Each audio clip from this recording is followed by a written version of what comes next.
Thariqah Al-Uwaisiyah. Penisbatan thariqah kepada Uwais Al-Qarni radhiyallahu an yang wafat pada tahun 36 Hijriah. Nama aslinya yaitu Abu Amir Uwais bin Amir Al-Muradi Summa Al-Qarn. Beliau adalah termasuk golongan pembesar tabi'in menurut pendapat yang ashah. Bahkan Uwais Al-Qarni ini termasuk pembesar tabi'in dan orang yang paling utama pada masanya. Kedudukan Uwais Al-Qarni radhiyallahu an disaksikan sendiri oleh Rasulullah sallallahu alaihi wasallam. Beliau bersabda, qala Nabi sallallahu alaihi wasallam, inni la ajidu nafasar rahmani min qibal Yaman. Aku mencium nafas Tuhan yang Maha Rahman dari arah tanah Yaman. Yang dimaksud oleh Nabi adalah mencium bau harum kekasih Allah Subhanahu wa taala, yaitu Uwais Al-Qarni. Rasulullah Shallallahu Alaihi Wasallam menuturkan keistimewaan Uwais Al-Qarni. Dikabarkan Allah Subhanahu Wa Taala kepada Umar dan Ali bahwa ada seorang dari umatku yang bisa memberikan syafaat di hari kiamat sebanyak bulu domba dari jumlah domba yang dimiliki oleh Rabi'ah dan Mudhar. Keduanya dikenal karena mempunyai domba yang banyak. Lalu para sahabat bertanya, siapa dia wahai Rasulullah? Rasul menjawab, ia adalah hamba Allah Subhanahu Wa Taala. Siapa namanya ya Rasul? Rasul pun menjawab, ia adalah Uwais Al-Qarni radhiyallahu an. Rasulullah sallallahu alaihi wasallam bersabda, yang mencegah untuk menemuiku adalah dua hal. Yang pertama adalah karena keadaan, yang kedua karena dia menghormati aturan. Sebab dia mengasuh ibunya yang sudah tua, buta matanya, lumpuh kedua tangan dan kakinya. Uwais bekerja sebagai penggembala unta di siang hari dengan upah yang cukup untuk dibelanjakan untuk ibunya, dirinya, dan disedekahkan kepada tetangganya yang miskin. Para sahabat bertanya, apakah kita bisa melihatnya atau tidak ya Rasul? Rasulullah SAW bersabda, Abu Bakar As-Siddiq radhiyallahu an tidak bisa menemukannya. Yang bisa menemukan dia adalah Umar dan Ali. Dia memiliki ciri-ciri berambut lebat dan memiliki tanda putih sebesar dirham pada bahu kiri dan telapak tangannya tanda putih. Tanda putih itu bukan penyakit belang atau baros. Jika kalian menemukan dia, sampaikan salamku padanya, lalu mintakan doanya untuk umatku. Setelah Rasulullah SAW dan Abu Bakar As-Siddiq radhiyallahu anhu wafat, Umar diangkat menjadi khalifah. Di sela-sela kesibukan Umar sebagai khalifah, beliau teringat tentang sabda Rasul mengenai Uwais Al-Qarni. Lalu Umar mengajak Ali bin Abi Thalib untuk mencarinya di kota Najd, Yaman. Umar mengumpulkan penduduk Najd dan bertanya, apakah di antara kalian ada seorang dari suku Qarn? Penduduk Najd menjawab, ya. Kemudian salah satu dari penduduk Qarn mendekati Umar.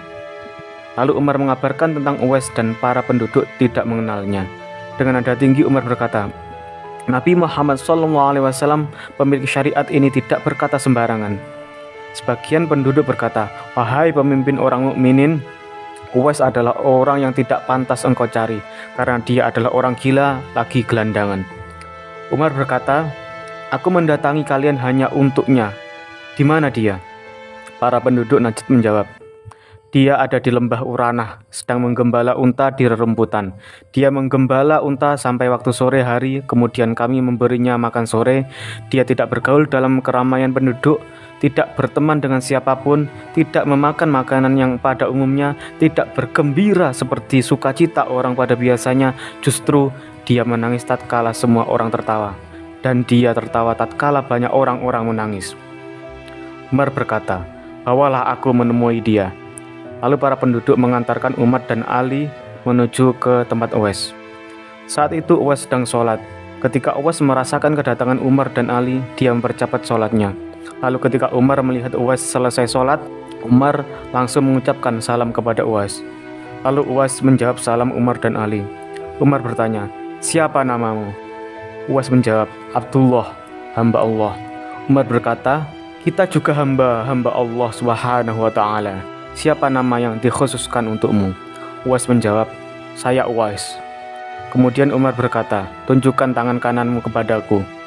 Maka pada saat itu terlihat tanda putih di telapak tangan Uwais seperti yang disebutkan oleh Nabi Muhammad SAW. Umar berkata, Nabi kirim salam kepadamu dan berwasiat kepadamu untuk mendoakan aku. Uwais berkata, engkau lebih utama mendoakan seluruh orang-orang muslim karena engkau adalah orang yang paling utama di muka bumi ini.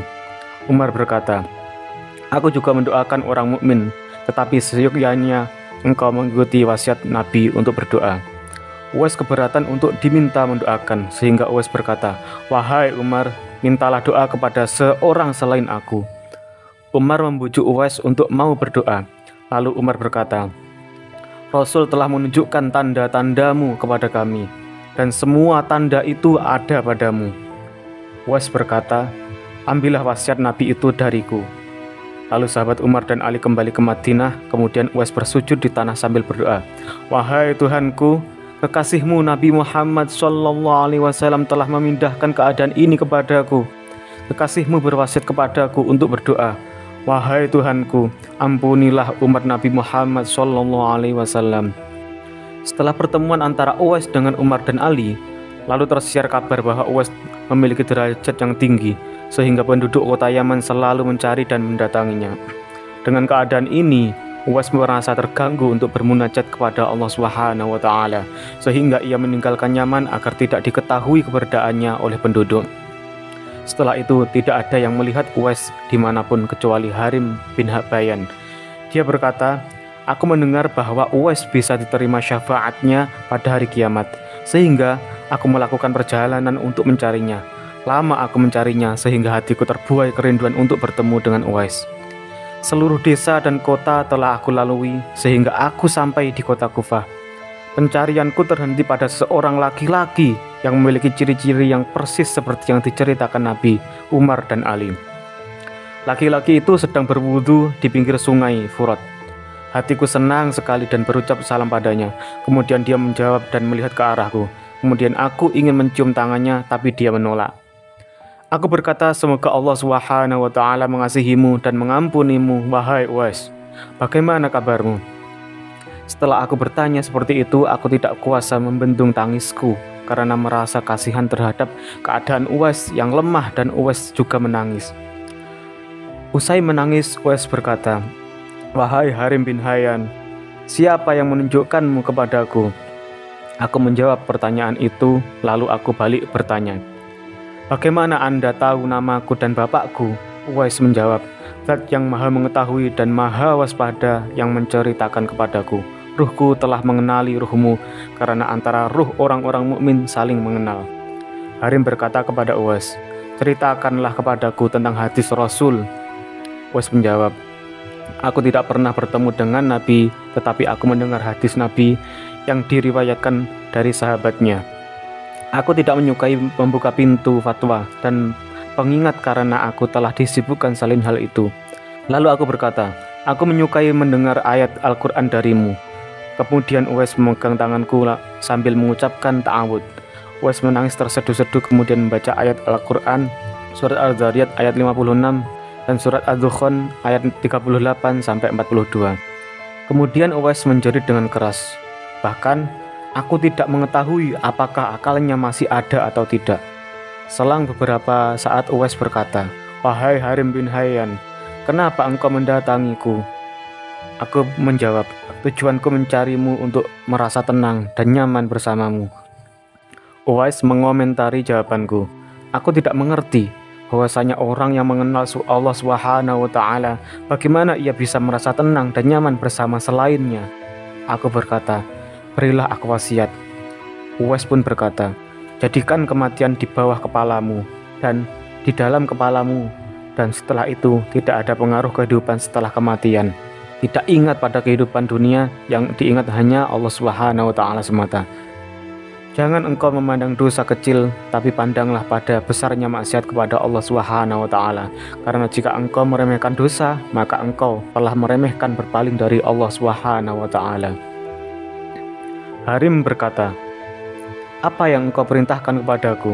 Di tempat mana aku bermukim? Uwais berkata, bertempatlah di Syam.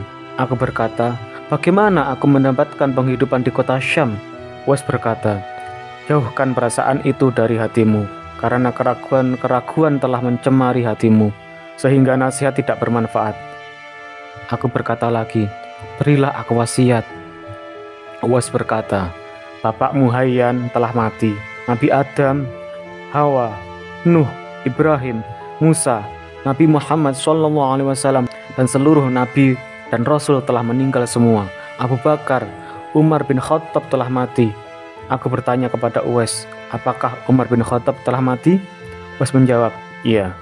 Allah Subhanahu wa Ta'ala telah memberikan kabar kepadaku melalui ilham tentang kematian Umar bin Khattab.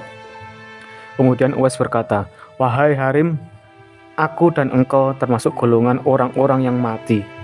Kemudian Uwais membaca sholawat kepada Nabi, berdoa dengan doa yang pelan. Lalu Uwais berkata, wasiatku kepadamu, bersuluklah dengan jalan sesuai syariat dan thariqah orang-orang yang baik. Jangan engkau melupakan zikir kepada Allah Subhanahu wa Ta'ala walaupun sekejap. Jika engkau sudah sampai pada kaummu, berilah nasihat kepada mereka.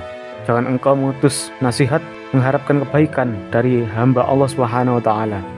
Jangan engkau menyimpan dari taat kepada pemimpin umat sehingga imanmu tidak keluar tanpa kamu sadari. Engkau tidak mengetahui apakah engkau akan jatuh ke neraka atau tidak. Kemudian Uwais berkata, wahai Harim, engkau dan aku tidak akan pernah bertemu sejak saat ini. Jangan lupakan aku dalam doa. Berangkatlah ketika aku berangkat. Jangan engkau tinggalkan aku sedetik pun sebelum kepergianmu. Lalu aku dan Uwais menangis. Kemudian Uwais pergi sementara aku memandanginya dari belakang sampai Uwais naik ke gunung. Setelah peristiwa itu aku tidak melihat dan mengetahui keadaannya. Nasihat-nasihat Uwais Al-Qarni. La yakhfa alaihi syai'un. Maksudnya adalah apabila seorang sudah makrifat kepada Allah Subhanahu wa Ta'ala, maka akan mudah baginya semua makhluk. Kemudian as-salamatu fil wahdati. Maksudnya adalah keselamatan itu ada pada menyendiri. Yang ketiga, ij'alil mauta tahta. Maksudnya adalah ingatlah kepada kematian dan janganlah ingat pada kehidupan dunia, dan ingatlah Allah Subhanahu wa Ta'ala semata. Wala tatawaqqa al-hayata ba'dahu. Janganlah mengharap kehidupan setelah mati. Maksudnya adalah membekali hidup untuk menyongsong kematian. Nasihat-nasihat yang lainnya yaitu, aku mencari kedudukan, maka aku temukan kedudukanku di dalam sifat tawadhu. Aku mencari kepemimpinan, maka aku temukan kepemimpinan itu dalam memberi nasihat kepada orang. Aku mencari keagungan, maka aku temukan keagungan di dalam sifat fakir. Aku mencari sunnah, dan aku temukan sunnah itu di dalam sifat takwa. Aku mencari kemuliaan, maka aku temukan kemuliaan itu dalam sifat qanaah. Aku mencari kenyamanan, maka aku temukan kenyamanan itu dalam sifat zuhud. Ingatlah kepada kematian. Jika kamu mampu untuk tidak memisahkan hatimu dengan air mata, maka lakukanlah. Bernazarlah kepada kaummu ketika kamu kembali kepada mereka. Dan bersungguh-sungguhlah dalam hidupmu sendiri. Takutlah meninggalkan sholat jamaah. Kamu meninggalkan agamamu sedangkan kamu tidak menyadarinya. Kemudian kamu mati dan masuk neraka pada hari kiamat. Sebagian wali Allah Subhanahu wa Ta'ala diberi julukan Uwais. Artinya tidak membutuhkan bimbingan dari seorang guru. Karena Uwais adalah fa'idul ilahi atau anugerah ilahi, tanpa perantara orang lain dan berkah cahaya kenabian. Derajat ini adalah makom yang sangat tinggi sebagaimana firman Allah Subhanahu wa Ta'ala dalam surat Al-Jumu'ah ayat 4. Dzalika fadlullahi yu'tihi may yasha' wallahu dzul fadlil 'adzim. Maka intisab teorikohnya secara hakikat langsung kepada Allah Subhanahu wa Ta'ala, dan proses suluknya sesuai dengan suluk Nabi sebagaimana Nabi SAW bersabda, Adzabani Rabbi fa ahsana ta'dibi. Tuhanku telah mendidikku, maka Allah Subhanahu wa Ta'ala yang memperbaiki adabku. Demikian tadi penjelasan mengenai Thariqah Uwaisiyah, di mana Thariqah ini dinisbatkan pada tabi'in yaitu Uwais Al-Qarni yang tidak pernah bertemu dengan Nabi langsung sehingga disebut sebagai tabi'in, di mana dia telah terdidik oleh Allah Subhanahu wa Ta'ala secara langsung walaupun tidak bertemu Nabi. Maka demikianlah beberapa para wali yang memang tidak memiliki guru spiritual atau mursyid, mereka langsung mendapatkan ilham dari Allah Subhanahu wa Ta'ala.